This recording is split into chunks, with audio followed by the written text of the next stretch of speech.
I'm rewatching Outlander from the beginning. Let's talk about episode 6 titled The Garrison Commander, specifically the book and show differences between this scene between Jamie and Claire. As always, if you are looking to avoid spoilers from the books or the TV show, please do keep on scrolling. So truthfully, this episode was never really one of my favorites the first few times I've watched the show through, but the more I watch it, the more I've learned to appreciate it and all that it provides as a viewer. Not only because we get an explanation as to how Jamie and Claire are going to be linked with one another for the first time in this episode, but it also does a deep dive into the English aristocracy and Scottish Highlanders and how those two hate each other, the tensions between the two of them, especially because we get to see Dougal and Blackjack Randall face off against one another with Claire in the middle. I'll probably do a separate video talking about this scene breakdown and the implications in history that revolve around this scene in particular. But for this video, I really wanted to focus on the book and show differences between how Jamie and Claire end up getting engaged, essentially. So in this episode, we get to see Claire think that she's in the protection of people who are British like her and learn very quickly that they do not have her best interests at heart.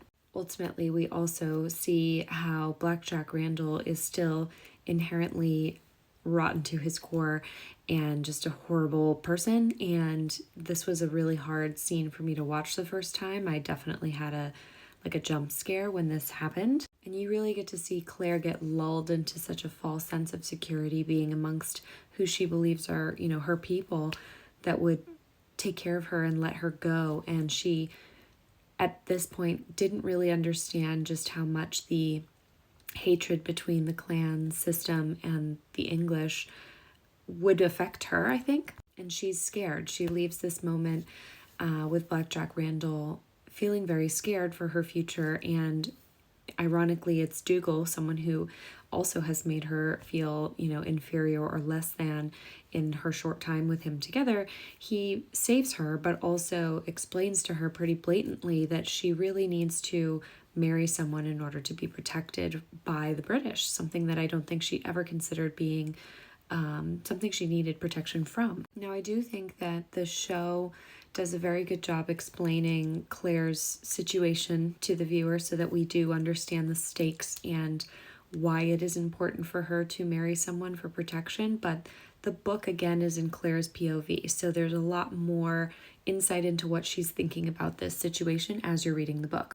When Dougal takes her to this stream, he is still unsure over whether or not she can be trusted, someone that he should really stick his neck out and protect, because for all he knows, she could be a spy. And this spring, she drinks the water, and to him, in the world of superstition that the Scottish Highlands embodies, she would have basically been poisoned by the spring if she were lying. So he at this point determines that she is someone he can trust, she's not a spy, and therefore he will move forward with his plan. Dougal has been ordered essentially to report Claire to the garrison commander because she is an English subject, and she has to be brought there by Monday.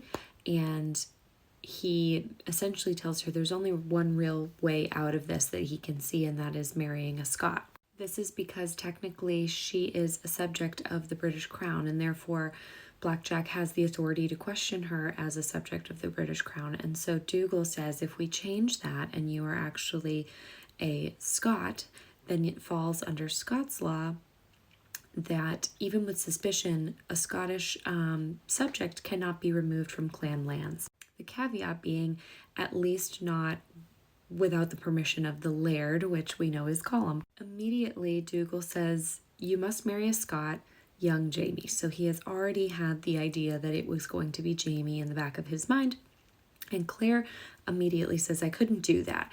And so Dougal says, well, you could marry Rupert. He is a widower and has the lease of a small farm, but he's a bit older than you. And Claire cuts him off and says, I don't want to marry Rupert either. I don't want to marry anybody. And Dougal does defend Jamie, saying that, he's a good man. He doesn't have a lot of property, but he can fight.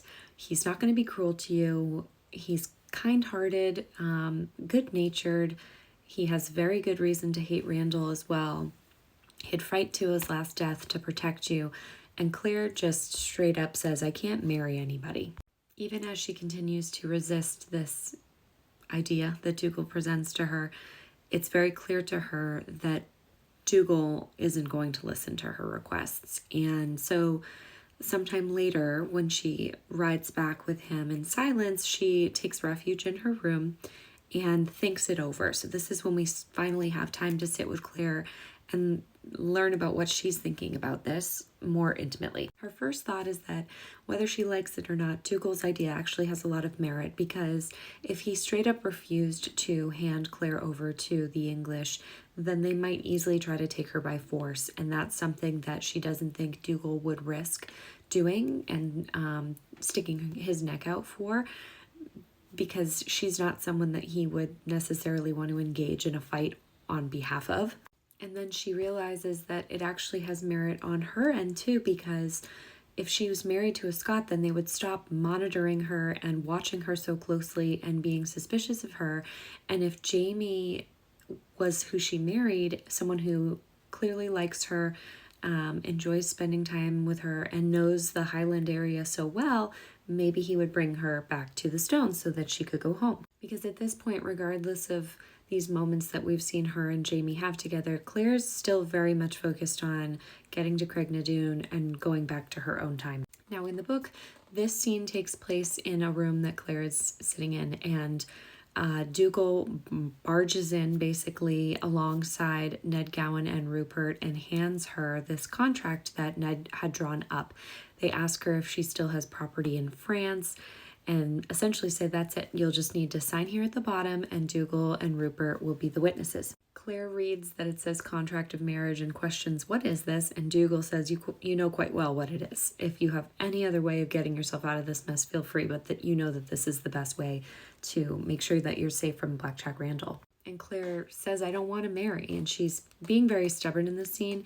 And Dougal basically says, he's a soldier. He'll do what he's told, and you better do that as well.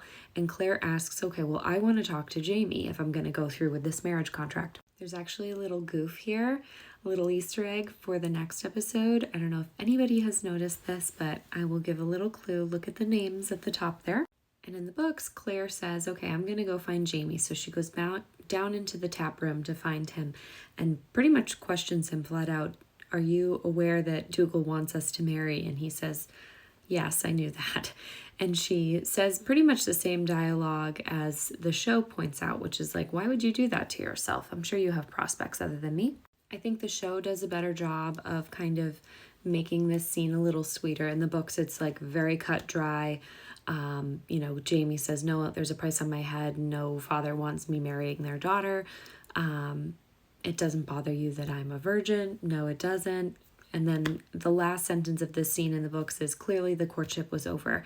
And in the show, they kind of drag it out a little bit more, and the two of them share some nice eye contact, and you get the sense that, like, Jamie's really not that heartbroken that he has to marry Claire. I also think that this scene has more humor in it than maybe you would get at first pass in the book, where Jamie's facial expressions kind of really make this seem like he's always presenting as much more grown up than he actually is, and that this might be something that actually does make him quite nervous, even though he makes a joke of it. But this scene is very beautifully shot because this lighting is so angelic and beautifully color graded, and this seems like such a happy moment, but internally Claire is just reeling with what she's about to go through with and why she has to go through with it. The show does a very good job of kind of filling in the gaps of the books, where we get to watch them and observe them and how they play off of each other's energy. And in the books, we're just straight up in Claire's POV, and she's not admitting that she looks at him longingly or whatever.